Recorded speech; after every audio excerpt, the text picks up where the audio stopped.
And I think that there's like some really interesting kind of changes that are happening in leadership where people are realizing just because you have lots of money or just because you have become very famous or have lots of followers does not necessarily mean that you understand how to lead people. And that leadership is something that is very much built. And so I think what is ending is that veneer that just because somebody Mm. is popular or famous or Mhm. infamous, Mhm. the opposite of fame. Mhm. Mhm. A lot of YouTubers come to mind when I say that word. Um, Mhm.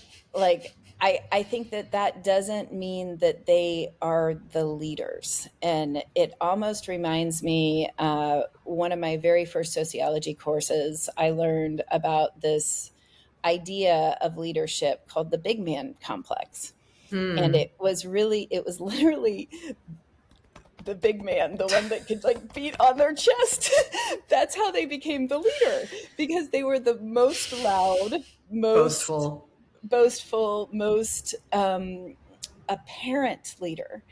And I Mhm. think that's ending, at least for me, because I read a lot of Mm. things like Susan Cain and I look Mhm. at a lot of leaders that are actually introverts or working behind the scenes and, doing the incredible leadership that we're just not focused on in this Yeah. society.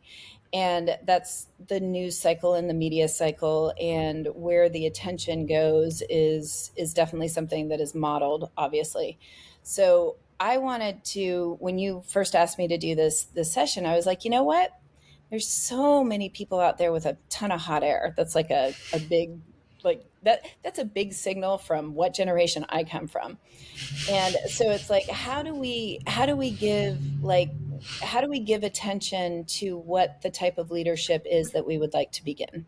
Because I think that the end of the big man complex can be over now, Mhm. right? We Mhm. don't need the strongest male to be leading the tribe.